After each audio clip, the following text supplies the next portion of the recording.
Okay, while we're kind of settling in, as I just said, I had forgotten to bring the bibliographies for the next topic with me, but I can send the material as an email to you all for next time. I better check what the reading material is, but we won't do any reading until this time next week, so you don't have to do very much for Thursday. But editor, you are the presenter, is that right, for the Vikings, for the next topic? Yeah, well, yeah, either Thursday, not now, no. Either Thursday, because we've got this thing of dividing up and we're in the middle of a topic, hopefully after the 28th, 29th October holiday, where we will miss a Thursday, we shall get back into what I like, which is a topic beginning on Tuesday and carrying on Thursday, okay, until we get to the next Bairam, and then it might get messed up again. Because it's, for me, confusing that we begin a topic in the middle of the week as we are at the moment. But, so we're going to begin Vikings on Thursday, but I've forgotten to bring the bibliography. But where are you up to with the presentation? I mean, in terms of, not detail, in terms of, have you got an idea what you'd like to talk about yet? Right, okay. Have a think about that, because obviously what you talk about will determine what I talk about, and I'll do my talking primarily on Thursday, so we better work around that. Okay, I'll let you know about that. Okay, and I will sort things out with the rest of you on Tuesday next week. Fatty? When we are going to do our dates kind of mixed in my mind. 27th of October, which is going to be the Tuesday, not next week, but I guess the week after, isn't it? So yeah. And then you'll have to submit, well, we'll talk about that next week so that you're ready for the following week for that, okay, if you haven't done anything else already. Who's this person? What? A Viking, someone who's crept in, right? Okay, right. Well, obviously you're welcome to come as long as you don't talk. Right, okay, you have to ask me, obviously, because it's my class. But yeah, as long as you're quiet and don't disturb the guys and stuff, that's fine. Okay. All right, okay, we'll talk a bit some point, email or something like that. We can plan things together or whatever. Okay, last week on Thursday, we had Fatty's presentation, a very broad survey of what we're calling pre-Viking, very early Ireland. And then I gave my, it may seem very basic, or it might seem quite detailed, I don't know how it was to you, but survey of the kind of Irish politics and the main kingdoms before the Viking period. Today we'll look at the introduction of Christianity into Ireland, and depending on how time goes, we'll have a discussion of the document that I gave you or listed on the bibliography, so I hope that you've had time to print it out. And secondly, if you've printed it out, I hope you've had time to read it, okay? Because I don't want to hear just my voice discussing the Cain Adomnain for 20 minutes or so. Anyway, first, let's have a look at Christianity in Ireland.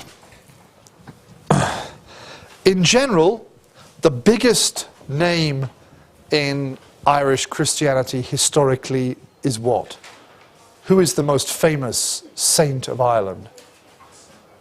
Patrick, okay, who, I should add, was not Irish, but in fact was British. But here he is up here, okay, Patrick. And he is today what we might call the patron saint of Ireland, the most important saint. And in the Middle Ages, his church,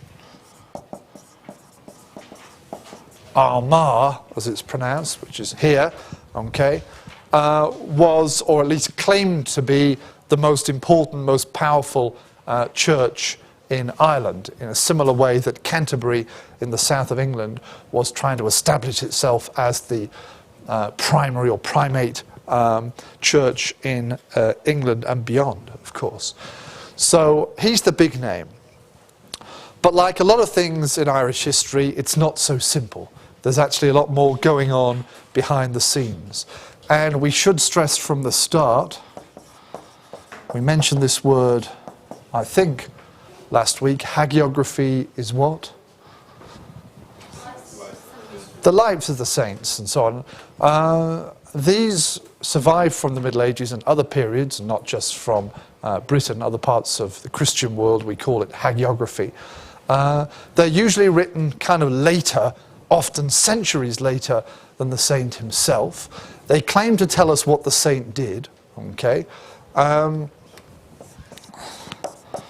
in fact, they tell us a lot more about the saint's church or churches during the time when it was written down. So they're trying to present their saint in one way or the other and give him certain powers or influences or something. And what that tells us is what powers they wanted to have. It may tell us nothing about the saint, him or herself. Okay?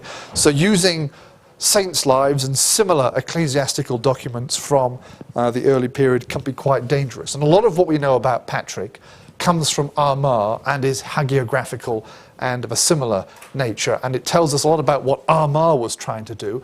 It may not tell us very much about the man Patrick. Okay. Anyway, as a background, make a few general points first. Ireland, as we've said before, was not formally part of the Roman Empire, so it was not part of the Roman Christian world as we've been discussing and describing so far.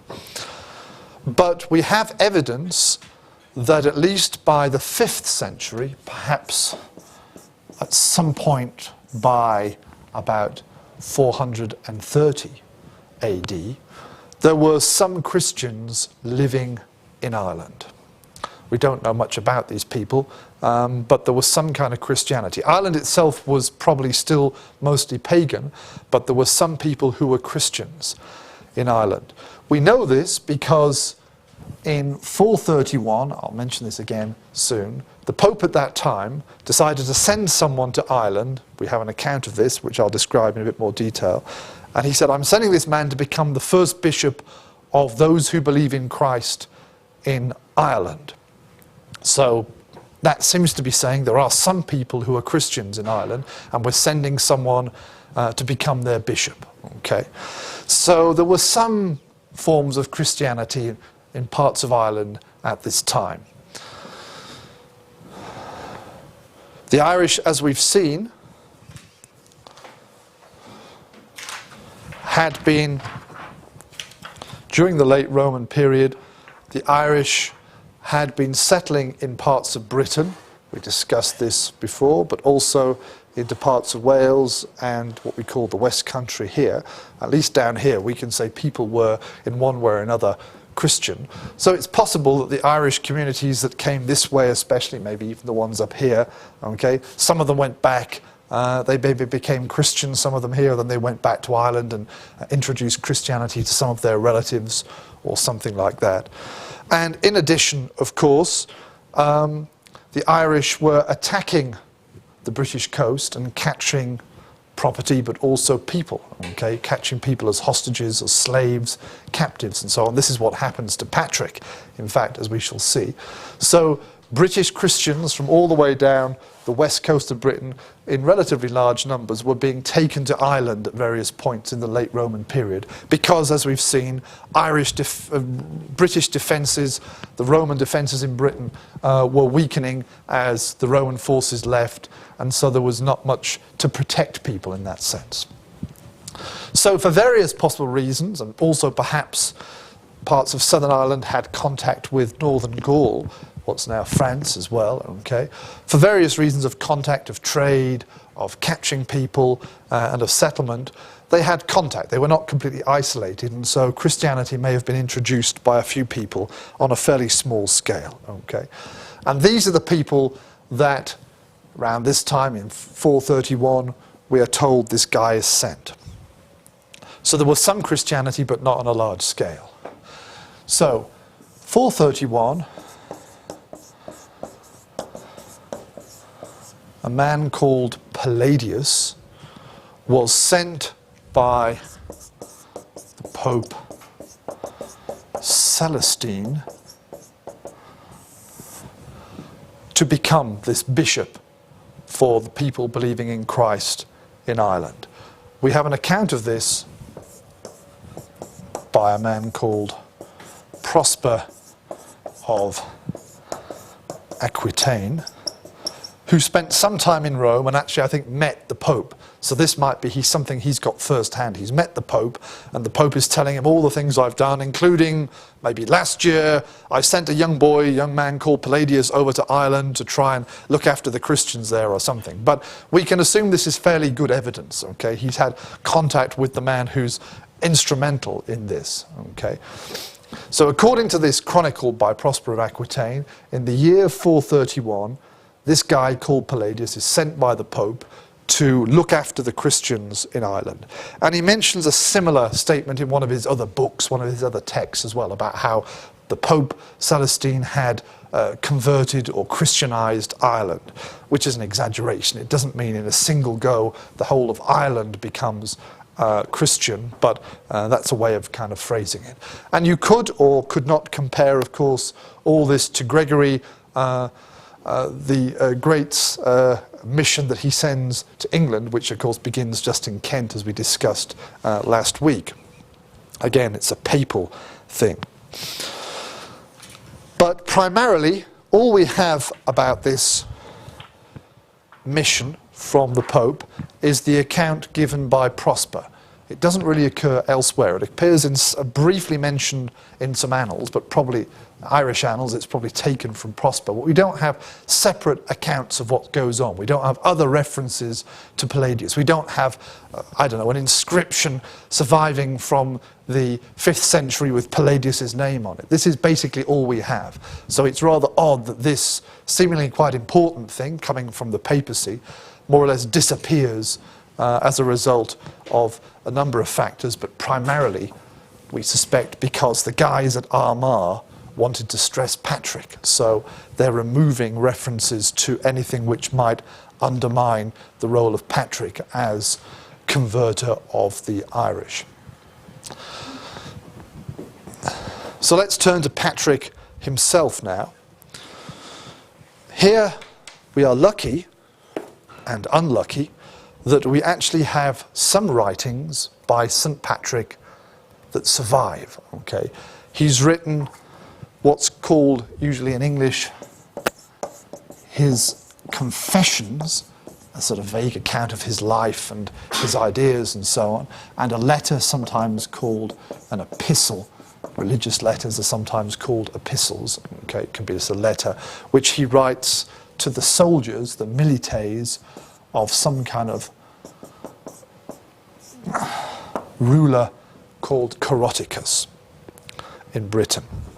So we can learn something about his life on a very, very basic level from these two things that he's written himself. And then later on, we have the growing amount of hagiography and other things emerging from Armagh, okay? Particularly by the 7th, 8th, 9th century, these things are growing and so on. These are more difficult to use because already we're becoming suspicious of what the writings are meant to be saying. But the letter and the epistle and the confessions are therefore almost unique insofar as someone from the early Middle Ages is giving his account of his own deeds, and it's an important person as well. Butchin, are you checking your messages there, or no, okay. So what does he tell us about himself? Ignoring the hagiography, what can we actually say about Patrick? I'll write a few points up. He tells us his father was called Calpurnius, sometimes Calpornius, I think with an O, and his father was a deacon, a kind of religious office, and sometimes said to be a decurio. I'm not sure that's in the text as well, which is a kind of an official. And his father was called Potitus, okay, and he had been a priest. Patrick says he comes from a place called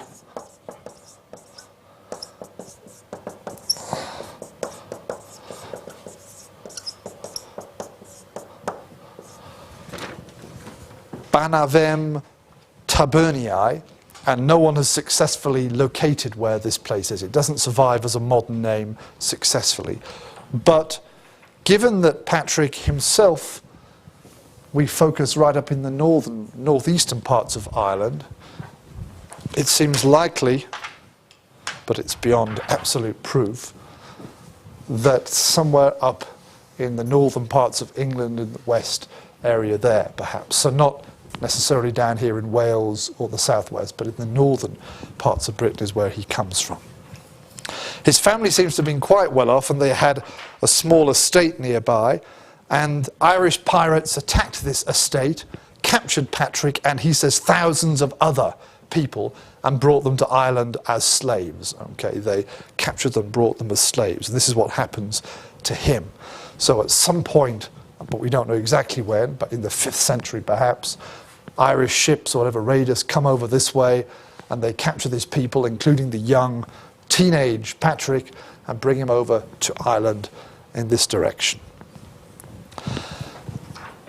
Eventually, Patrick was able to escape from Ireland and return to his family back to Britain. But after a few years, he has a kind of vision, like a dream, religious dream, a vision, which he says tells him to go back, encourages him to go back to Ireland to try and spread Christianity, okay, amongst the people who had captured him before. And that's what he does. So then, without any support from the church, it's nothing coming from the Pope or from British bishops, he goes back to Ireland and tries to spread Christianity. And it tells us all about it explains how he does this and so on, up to a point. And this is more or less what we've got about Patrick. He mentions a few names, places and people, but not much. He doesn't give us any definite dates, so we don't know definitely when he was active or whatever, okay? And he doesn't tell us a lot more detail about the places in Ireland he was active. But given that his main church was in Armagh, people assume he was working primarily up in the north and in the northeast, which is why his name is up here, okay? The later hagiography tell how Patrick was moving around the whole of Ireland, meeting different great kings and converting them to Christianity, but this is possibly and probably untrue. Okay, this is again what the hagiography is all about. Patrick is our guy from Armagh, but he's meant to be converting all the kings, even down in Munster and elsewhere, okay, in order that we, the Church of Armagh, can claim to be the most powerful church over the churches of Munster. But it may have nothing to do with what Patrick himself did. Okay? He doesn't say, I went to every part of Ireland or something like that and met all the kings. He doesn't claim that himself. This is something we get in the hagiography. So, that's more or less it. This is what we can say about Patrick himself. So we have a number of problems. We have Patrick, possibly active in the northern area, unofficially, okay, and later on becoming more important for the Irish. He makes no reference to Palladius. He makes no reference as such to Irish Christians and things like that. And then the accounts we have of the Palladian mission make no reference to Patrick or whatever, though perhaps if he had been living before Palladius, he may or may not have been responsible for those Christians that Prosper mentioned. So we're not very sure. Okay, we have this date for Palladius. For Patrick, but it's not reliable. According to the annals, they say he came to Ireland to make the conversions in 432, and there are various dates for when he died, but one of the dates that's often given is 493. But both of these dates are probably very unreliable. We can't trust these things. Okay, they're not things which we can give much credence to. So he doesn't give dates, and the annals give inaccurate dates. So where it all fits in, I mean, maybe Palladius was active. Presumably Palladius would have come in from this side, from the east, from the south and the east side, whereas we're thinking Patrick was in the north, so maybe they just didn't encounter each other. They're groups of Christians, who knows what's going on. But unfortunately, because of the Church of Armagh in the 8th and 9th centuries, the story has become somewhat different, somewhat changed. In addition, however, there are a number of other pointers which can tell us a bit about the development of Christianity in Ireland during this period. For example, as you can see on this map, there are a couple of saints. They have, or they clearly had, Christian non-Irish names, Secundinus and Auxilius. Okay, they could have been British, they could have come from the continent. Now, according to the Armagh hagiography, these guys were disciples of Patrick. A disciple is what? What do we understand by that word? English word.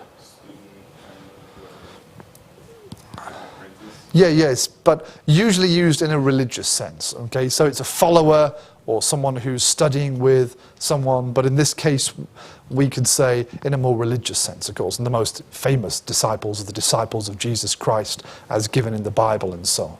So these guys are presented in the hagiography of Armagh as followers of Patrick. But if, as people suggest, Patrick was really on his own and active up in the north, these guys quite a long way down here in the Midlands of Ireland, Meath and northern Leinster as it was. So it's possible that they were independent, had nothing to do with Patrick, but that the Armagh writers have kind of taken them into the Patrick story as they're slowly spreading their power and their claim to power over the other churches of Ireland. So some people have suggested that these were independent, maybe continental missionaries who came to Ireland. Others have suggested that maybe they were part of Palladius's mission. Okay, they have perfectly good names to be part of that mission that left and were active in that area. Of course, we don't know. We have no way of being certain about this. There are churches that have their names in these areas, so we think they were active around here, but that's about as far as we can go. But they must have been some kind of early missionaries who were working in Ireland. Exactly who they were is not clear, but it shows missionary work going on. And during the 6th century, we see a growing number of Irish missionaries, holy men who were trying to spread Christianity, who were from Ireland originally themselves. And some of their names are the ones I haven't underlined on this diagram. Okay, Tiernach in the north, Kieran, a couple of Kierans, Alvi and Declan down there in the east of Munster and so on. And these people were early, probably fairly early Christians who were setting up themselves. Again, what happens with them is hard to say because they all have their own saints' lives written later on, but we can say something perhaps about their activity and their attempts to spread Christianity and so on. Whether they were interacting with the Patrick lot, the Palladius lot, some of them are said to have had connections with Britain. Again, in hagiography it says they were studying with British holy men and so on, which may or may not have some truth, we don't know. But the spread of Christianity then perhaps beginning in the 5th century in Ireland, but a confusing story. Palladius's mission, Patrick, what he's doing, it's not very clear. Then during the 6th century we see it spreading perhaps with Irish saints or holy men doing the work and so on. And only really by the 7th century do we get a very clear picture of Christianity in Ireland, which is reflected in this map.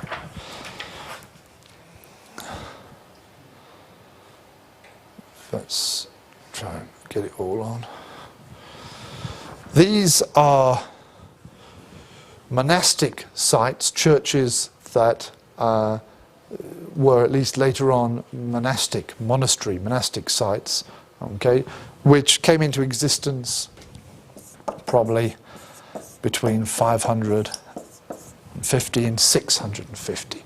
Okay, and we can see here the spread of Christianity. There is quite a lot of sites down here, a certain amount up here. Okay, a lot of Connaught is relatively not occupied and a bit thinner down the ground, perhaps in Munster. So we see a kind of shift in this kind of direction and so on, perhaps, interestingly enough. But what we see then by the 7th century is that Ireland was dominated by monasteries, what is a monastery? What do we call a monastery? What kind of church is a monastery? Monks. Sorry? Monks who live Right, who are monks? The people who left the urban centers for more of like a secluded life of studying religion. They originally were more hermits, and then they banded together into communities.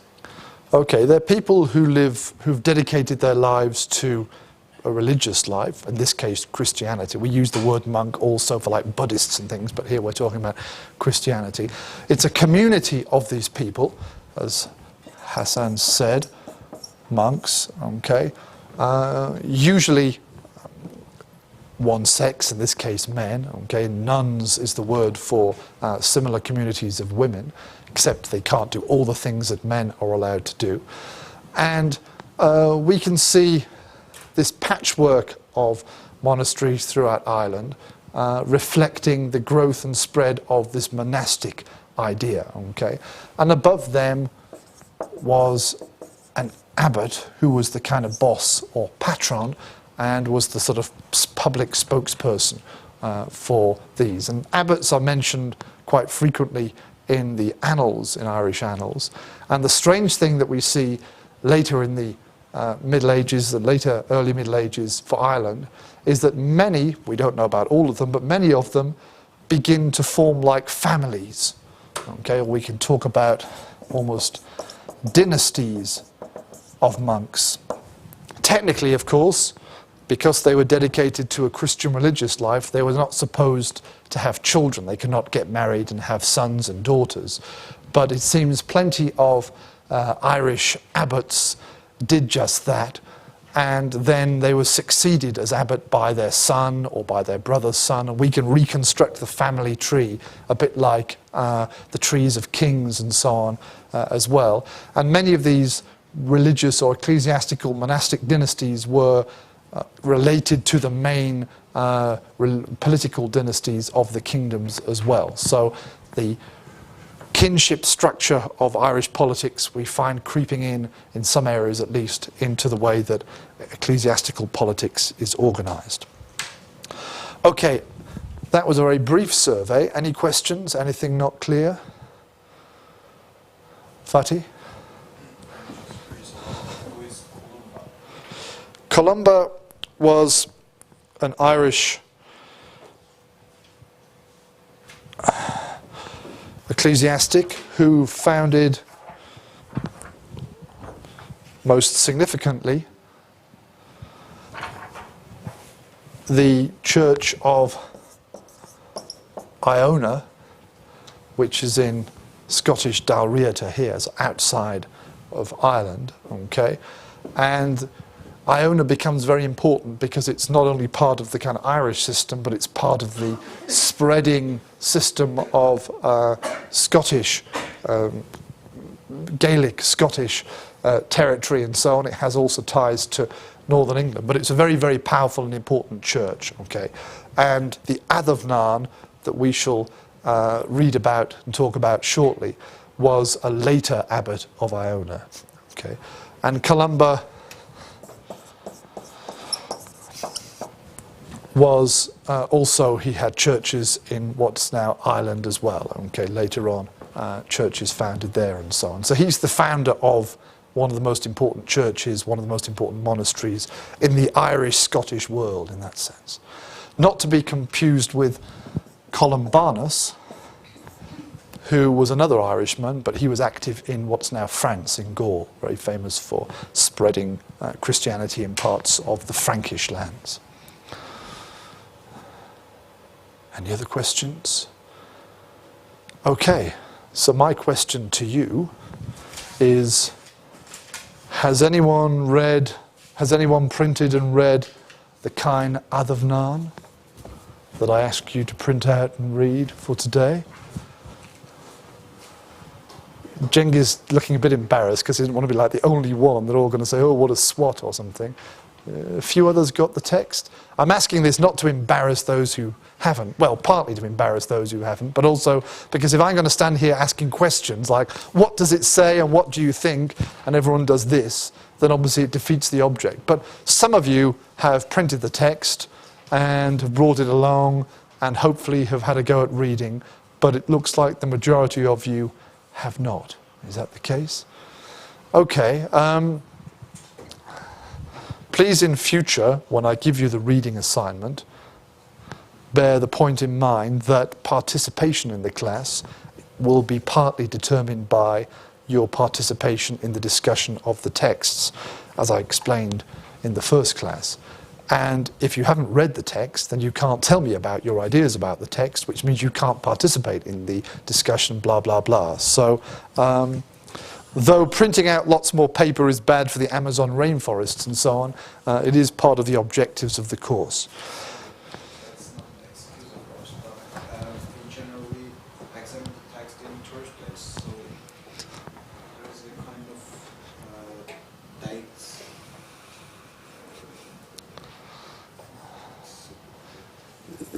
Nice try, but we examine the thing at some point, and I don't know what we did last Thursday. Last Thursday we did Irish stuff, so we didn't read a text. The previous Tuesday, a week ago, we probably discussed, what was the one we did for early England? Your memory is worse than mine. I can't really cast my mind back to what we were looking at. Bede's Ecclesiastical History, which actually may well have been the previous week. It seems a long time ago, but I think it in fact was this time last week because we did religious stuff and things like that. But anyway, yeah, nice try, Fatty. That's a good go. Okay, but for next time, you shall all read whatever it is that I'll ask you to read, or I'll provide you with if it's not an online source for the Vikings and so on. Okay.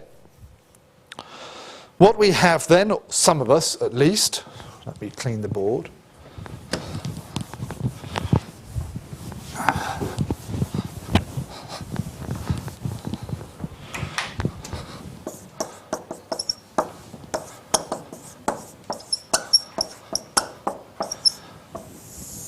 Is a text called Cain Adomnain.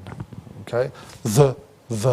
This is the way we pronounce, so one way of pronouncing these things in Old Irish. It's an interesting document. It's, on the one hand, a kind of law, but it also has stories and narratives and things like that. So it's an example of kind of Old Irish writing and stories, but also it's a very important religious text. As it stands, the text that we have here, okay, was probably created in the 9th century, in the 800s sometime, okay, so not earlier, but it takes various bits of documents which may have been earlier, so it's a compilation of things put together in the 9th century. Allegedly, according to the Irish annals, in the year 697,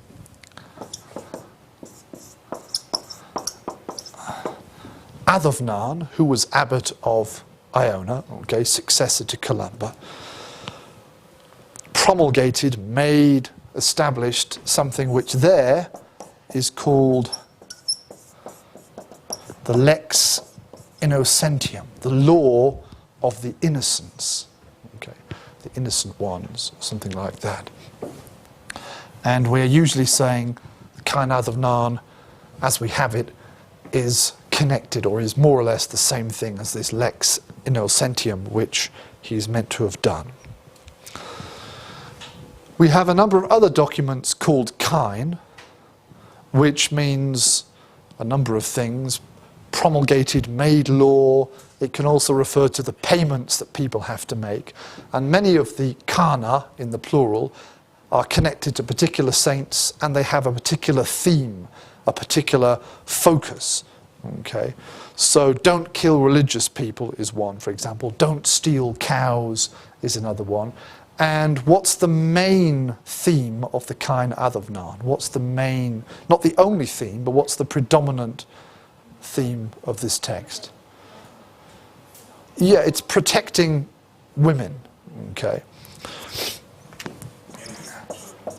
Yes. And children. And who else? There's three groups primarily who are protected by this law. No, they count as women in this case. So, yeah, someone was saying clergy, okay, clerics, clergy.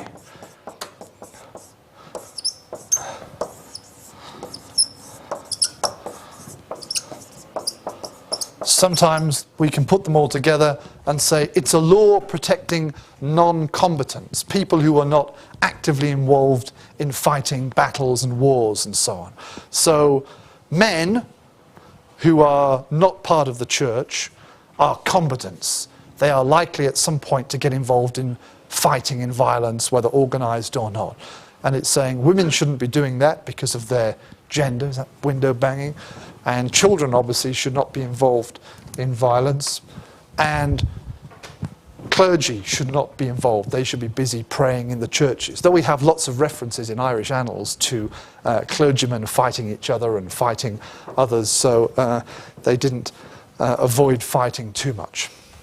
So these are the innocents, okay, the ones who should not be involved in fighting, and the law is then established to protect them. For those who've read it, what's the background to the Adomnain's decision to make this law, this Cain? Well, I thought you hadn't read it or something. Yeah, actually, I remember. Or are you psychic and you're reading other people's brains? I've generally read it. Right, okay, good girl, all right, okay. So yeah, okay. One version, one background is this rather strange story about his mother. Can you say a bit more about it? Remember anything more about it? I think the mother was giving advices and some lessons to his son, how he should treat the women and protect them. And Yeah, okay, all right, yeah. Cengiz, do you want to add to this? She's kind of giving examples to them of why they should treat women good because of the fact that they bear the children and they take care of them and they play this role even though they're not considered as men's equals, but all men come of a woman. So for that reason, Yes, I mean, you could all... Yeah, well, yeah, that's what we're trying to get at. I mean, there's... no, I haven't got time to read. Okay, at the beginning it opens, before we get to Adomnain and his mum, we've got this rather nasty, set out as paragraph 2, the way that Kunar Meyer has edited it here. Okay, Coverlach, which means female slave or bondmaid, was a name for woman till Adomnain came to free them. Okay, so women were just called servants or slaves or something. And this was the Coverlach, a woman for whom a hole was dug at the end of the door so that it came up over her nakedness. So they're putting these scantily clad women in holes. The end of the great spit, which is a long stick that you might cook animals on, was placed upon her till the cooking of the portion was ended. After she had come out of the earth pit, she had to dip a candle 4 men's hands in length in a plate of butter and lard, and that candle to be on her palm, obviously very hot, until division of the food and distribution of the liquor and making of beds and in the houses of the king, blah, blah, it carries on. Okay, but it presents this rather nasty position of the way women were treated in pre-Adomnain, pre-697 Irish society. Now, firstly, of course, that's probably not entirely true. It's an exaggeration, but it's presenting this kind of negative picture of the way that women were downtrodden and so on and things like that. But it sets the scene Okay, and then it talks about their situation where they have to go out into battles and things like that. And one of the great things men could take away from a battle is to cut off a woman's head and say, I've got a woman's head, or cut off her breasts, okay, even worse, and things like that. I mean, it leaves you kind of feeling, oh, horrible. These guys, early Irish guys, were terrible and things like that, and the feminist inside you getting very angry. But it's probably a great exaggeration, okay, because it's trying to make a certain point. Then we get this story of Adomnain and his mother going along, and I think they're going across some difficult land or something, and he says, okay, Mum, let me carry you a little bit here because the land isn't very good, carry on my back or something. And she says, no, you're not going to do that, you're no son of mine, you're worthless son. He says, what are you talking about? I'm a good boy, Mum, and things like this. And she says, no, until you save all the women and things, then you're no son of mine. And then we get this story, I can't remember the details, but all these kind of horrible things happen to him, and he's buried and all sorts of stuff until finally he can kind of make his law. Okay, that's one obviously very legendary, and we don't believe that. We don't think these things actually happened to Adomnain. I'm sure he spent most of his time in Iona working his way up the hierarchy to become abbot of the church and so on. There's a second account, a second version, which seems to suggest slightly different background, equally legendary. Okay, what's the second version of this? It's later on. Can anyone remember, those of you who read this?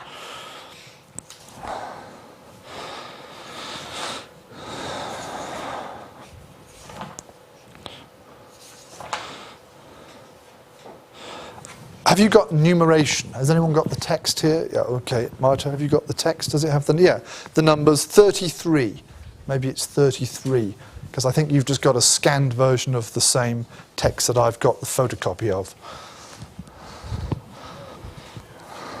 It says, after 14 years, Adomnain obtained his law of God, and this is the cause. On Pentecost Eve, a holy angel of the Lord came to him, and again on Pentecost Eve, after a year, and seized the staff and struck his side and said to him, go forth into Ireland and make a law in that women be not in any manner killed by men through slaughter or any other death, either by poison or in water or in fire, and blah, blah, blah, blah, blah, blah, blah. Okay?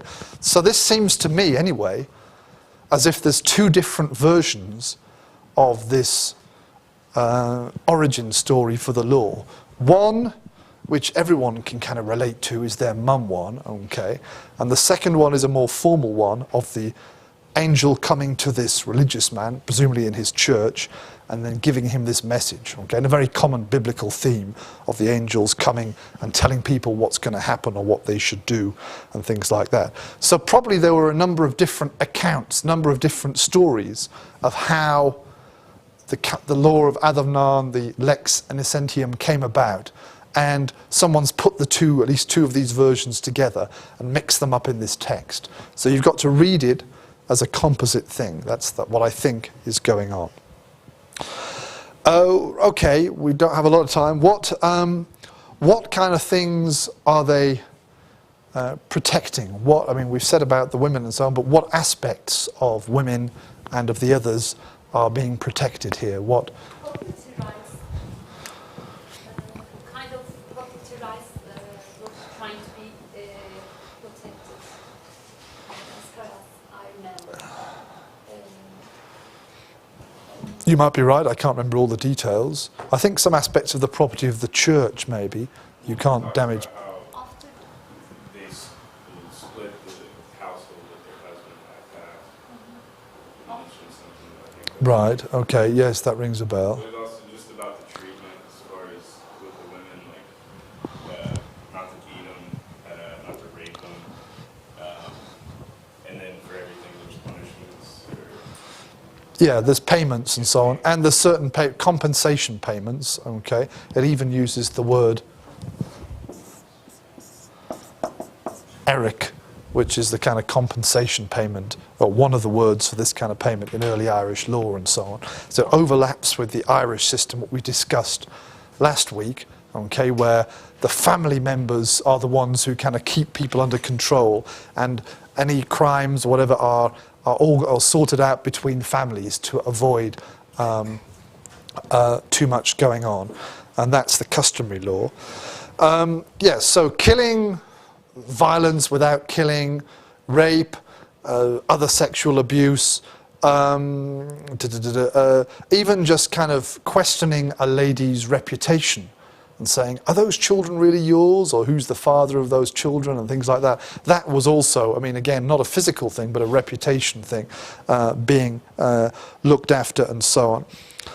And for the clergy and the children, again, not so much detail, but again, as non-combatants, there are punishments and so on for killing children and clergymen, and to some extent protection of church property and so on, and things like that. It works, as it said, with the idea of compensation. You have to pay a certain amount ultimately to the church of Adomnain, of course, so he's the one who's kind of controlling this. But interestingly enough, because it's a religious law as well, it also talks about penance. What is penance? Anyone know that? No.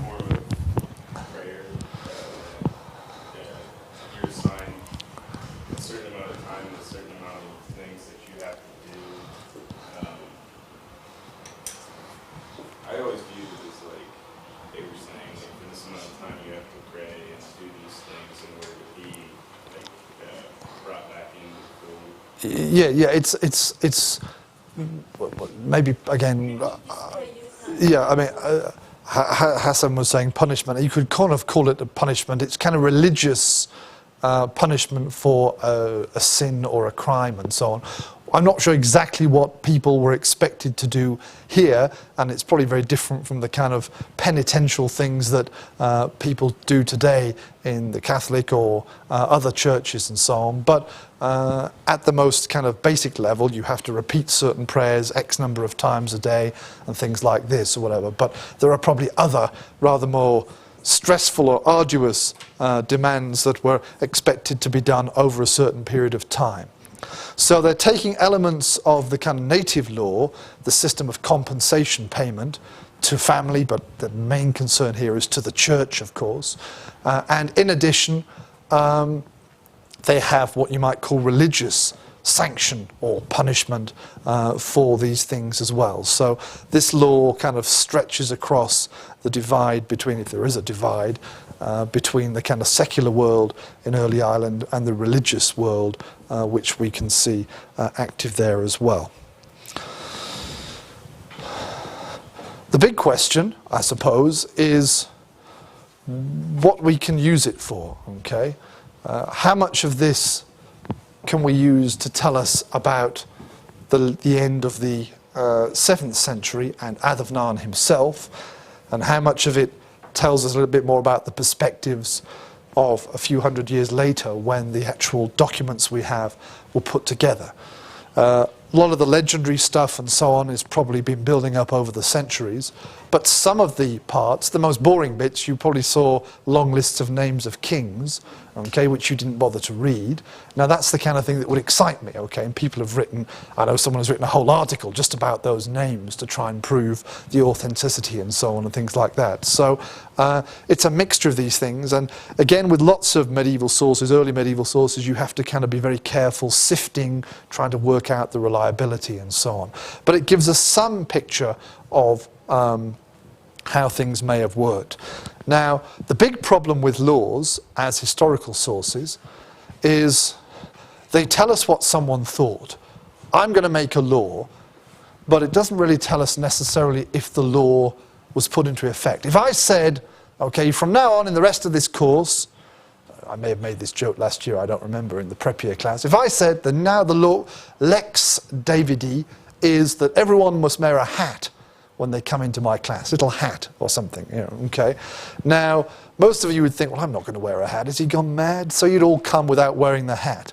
But if the document was found in 300 years' time saying, this is the law of David the teacher, everyone must wear a hat or something. Now, how would an historian approach that? Would they say, everyone wore hats in Bilkent in the year 2009?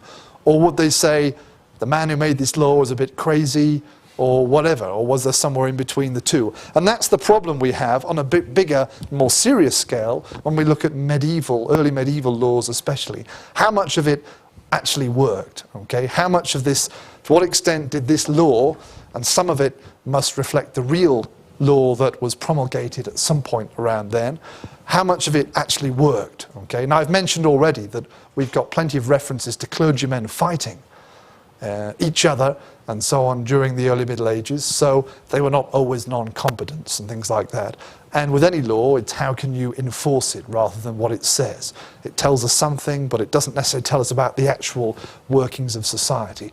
And to what extent can, I don't know, the abbots of Iona or elsewhere, Raphoe and elsewhere, actually kind of control activity throughout Ireland in a period when they didn't have modern communication and things like that. So this tells us more about ideas and perhaps less about physical reality on a day-to-day basis.